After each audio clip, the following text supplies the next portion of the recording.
अस्सलाम वालेकुम and welcome to my YouTube channel. Last video के अंदर हमने ये दो न्यूमेरिकल को डिस्कस किया था। मुझे उम्मीद है कि इनमें आपको कोई प्रॉब्लम नहीं होगी। इन केस अगर आपको कोई प्रॉब्लम है तो आप मुझसे पूछ सकते हैं, क्योंकि ये दो न्यूमेरिकल बहुत इंपॉर्टेंट है। तो शुरू करते हैं। शुरू करने से पहले अगर आप मेरे चैनल पे न्यू हैं तो इसे लाजमी सब्सक्राइब करें, क्योंकि जब मैं कोई न्यू वीडियो अपलोड करूँ तो उसका नोटिफिकेशन आप तक पहुँच जाए। आज हम शुरू करेंगे एक्सेलरेशन से। एक्सेलरेशन क्या होती है? एक्सेलरेशन शुरू करते हैं। An object accelerate with when its velocity changes. Since velocity is a vector quantity, so it has the both magnitude and direction. Thus acceleration is produced whenever velocity of an object changes, direction of motion of the object changes, speed and direction of motion of the object change. Thus acceleration can be defined as rate of change of velocity of an object with respect to time is called acceleration. देखिए ये तो हो गई definition. अब हम समझेंगे acceleration को आसान लफ्ज़ों में। एक्सेलरेशन होता क्या है? तो हमने अभी पीछे वेलोसिटी पढ़ा था और पढ़ा था कि वेलोसिटी जो है वो एक वेक्टर क्वांटिटी। वेक्टर क्वांटिटी का मतलब क्या है कि उसकी मैग्नीट्यूड भी होता है। मैग्नीट्यूड मैंने आपको बताया था, कोई value 15 metre per second. Metre per second क्यों? क्योंकि ये इसका यूनिट है। और इसके साथ साथ उसके अंदर डायरेक्शन भी होती है। तो हमारे पास वेक्टर क्वांटिटी वो क्वांटिटी होती है जिसमें मैग्नीट्यूड भी होता है और डायरेक्शन भी होती है। ठीक है, तो इन्होंने बोला कि हमारे पास जब rate of change of velocity of an object with respect to time, जब एक बॉडी की वेलोसिटी में चेंज आए टाइम के लिहाज से, टाइम के रिस्पेक्ट से, इसको हम बोलते हैं एक्सेलरेशन। जस्ट हम कंसीडर कर लेते हैं। यहाँ पे हमारे पास दो पॉइंट है, एक हमारे पास ए पॉइंट है, एक हमारे पास बी पॉइंट है। ठीक है, तो अब हमारे पास ए पॉइंट, ये ए है, ये बी है। यहाँ पे गाड़ी की जो स्पीड थी वो वी आई थी। V I is initial velocity. What is V I? V I is initial velocity. एक गाड़ी है जिसकी स्पीड क्या थी? यहाँ पे वी आई है। ठीक है, और यहाँ पे पहुँच के उसकी वेलोसिटी हो गई वी एफ।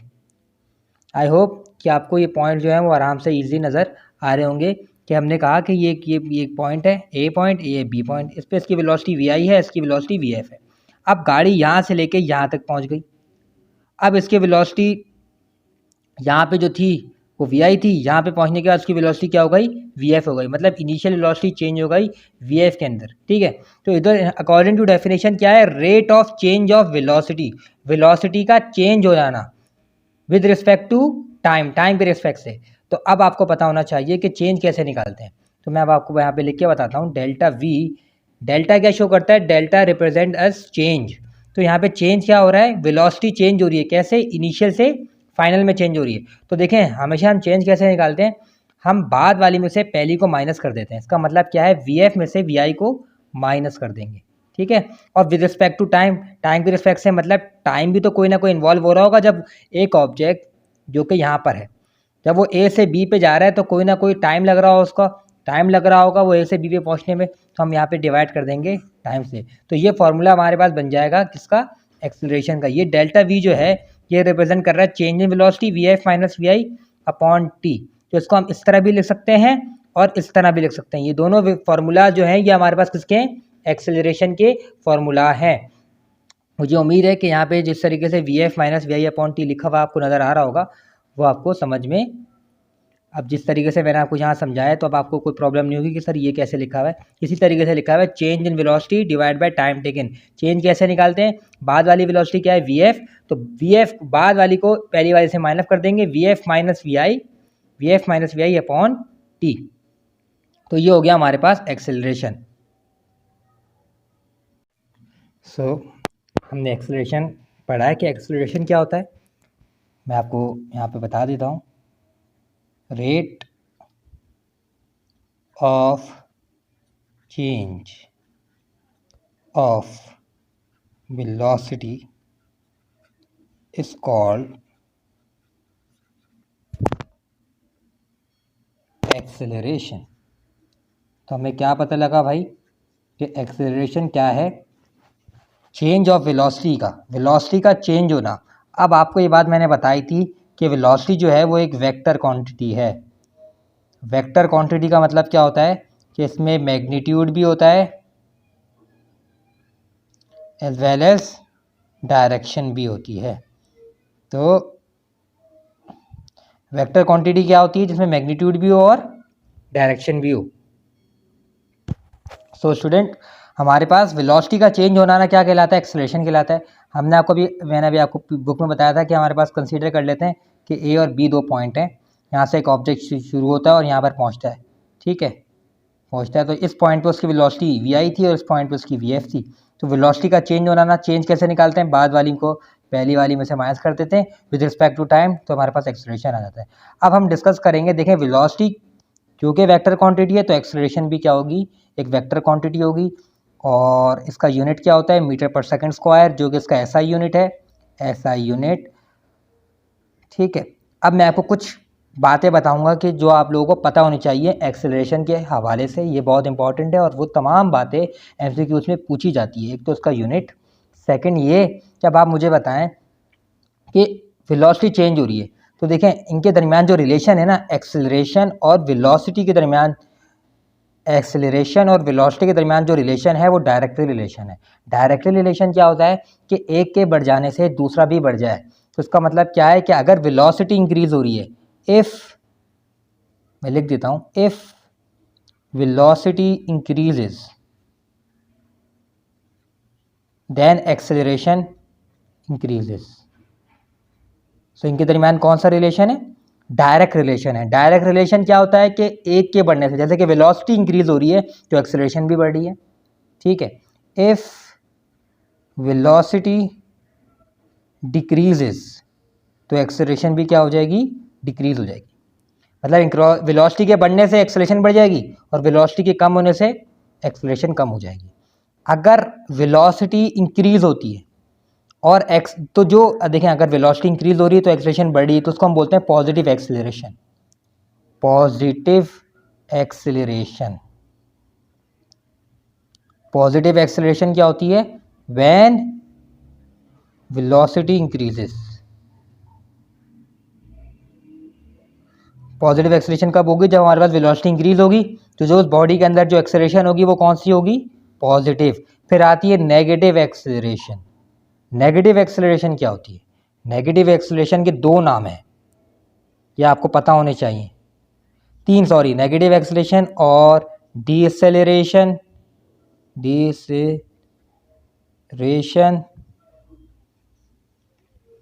डीएक्सेलरेशन और रिटार्डेशन। ये तीन नाम हैं, ये तीनों नाम आपको पते होने चाहिए। ये बहुत ज़रूरी बात मैं आपको बता रहा हूँ, बहुत इंपॉर्टेंट बात है। तीन नामों से नेगेटिव एक्सेलरेशन, दो नामों से नेगेटिव एक्सेलरेशन को कहा जाता है, एक तो डिसेलरेशन, एक रिटार्डेशन, ठीक है। तो इसमें क्या होता है? जब हमारे पास वेलोसिटी डिक्रीज होती है, जैसे ही आपको, जब मैं आपको न्यूमेरिकल्स कराऊंगा और जब मैं आपको बताऊंगा कि जब वेलोसिटी डिक्रीज हो रही होगी, कि अब सवाल ये आएगा कि गाड़ी है जिसकी वेलोसिटी 20 है, उसके बाद उसकी वेलोसिटी 0 हो गई, तो अब आपके दिमाग में फ़ौरन से ये बात जाग जानी चाहिए, पता होनी चाहिए कि भाई इसका जो अब एक्सेलरेशन का जो आंसर आएगा वो माइनस में आएगा। क्यों? क्योंकि वेलोसिटी डिक्रीज हो रही है। तो याद रखें, जब वेलोसिटी डिक्रीज होती है तो जो उस बॉडी के अंदर एक्सेलरेशन होती है वो नेगेटिव एक्सेलरेशन होती है। नेगेटिव एक्सेलरेशन को हम डिसेलरेशन भी बोलते हैं, रिटार्डेशन भी बोलते हैं, और इसमें एक्सेलरेशन का आंसर माइनस आता है ड्यू टू वेलोसिटी, ठीक है। जब वेलोसिटी इंक्रीज होगी तो उसके अंदर पॉजिटिव एक्सेलरेशन है, जब वेलोसिटी डिक्रीज होगी उसके अंदर नेगेटिव एक्सेलरेशन है, या डिसेलरेशन है, या रिटार्डेशन है। अब हम फर्दर पढ़ते हैं, हमारे पास डेफिनेशन आ रही है। डेफिनेशन है हमारे पास यूनिफॉर्म एक्सेलरेशन की।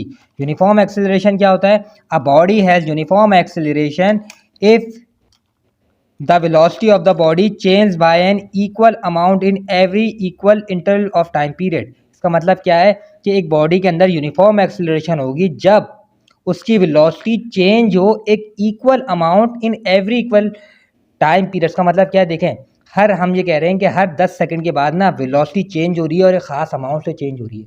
मतलब शुरू के 10 सेकंड में वेलोसिटी अगर 2 metre per second square 2 metre per second change हो रही है, तो अगले 10 सेकंड में भी उसकी वेलोसिटी 2 मीटर पर सेकंड ही चेंज हो रही है। मतलब टाइम का इंटरवल जो हो वो इक्वल हो। इसको ज़रा हम फर्दर समझते हैं इस तरीके से कि मैं अब आपको समझाता हूँ कि हमारे पास टाइम इंटरवल जो है,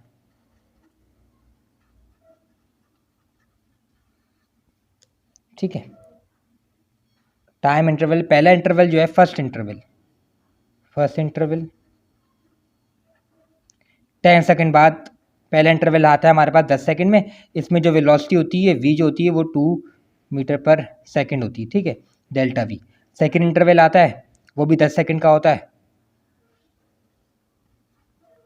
इसमें भी जो चेंज आता है वेलोसिटी के अंदर वो भी कितना आता है 2 मीटर। देखें, अब हमने फर्स्ट इंटरवल की बात की, सेकंड इंटरवल की बात की, ऐसे बहुत सारे इंटरवल हो सकते हैं। हर इंटरवल में 10 सेकंड बाद वेलोसिटी का चेंज सेम है। देख रहे हैं, 10 सेकंड के बाद कितनी वेलोसिटी चेंज हुई है 2 मीटर पर सेकंड। फिर हर 10 सेकंड के बाद हम ये कह सकते हैं कि हर 10 सेकंड बाद जो वेलोसिटी का जो चेंज है वो कांस्टेंट है, या वेलोसिटी ख़ास रेट से चेंज हो रही है हर एक टाइम इंटरवल के बाद। तो ऐसी एक्सेलरेशन को हम बोलते हैं यूनिफॉर्म एक्सेलरेशन। चलें अब हम मज़ीद पढ़ते हैं इसके बारे में। व्हेन द चेंज इंक्रीज और decrease in the velocity of an object is same.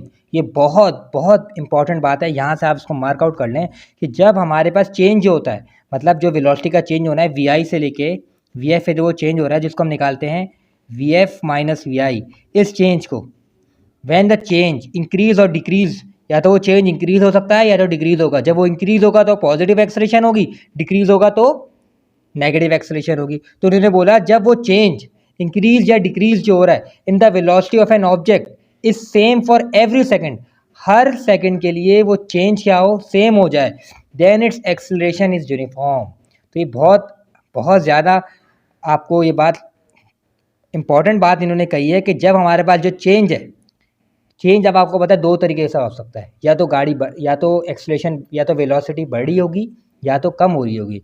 जब चेंज इंक्रीज हो या डिक्रीज हो एक ऑब्जेक्ट का, वो सेम हो जाए हर सेकंड के लिए, मतलब जितने भी हमारे पास सेकंड वो कवर कर रहा है उसमें जो इंक्रीज, अगर एक बॉडी है उसके अंदर जो चेंज आ रहा है वो इंक्रीज, मतलब उसकी वेलोसिटी चेंज हो रही है, इंक्रीज हो रही है, ठीक है, और हर सेकंड के लिए वो जो इंक्रीज है वो कांस्टेंट हो जाए, फिक्स हो जाए, फिर हम बोलते हैं उस गाड़ी की जो एक्सेलरेशन है वो क्या हो जाए, वो एक्सेलरेशन यूनिफॉर्म है।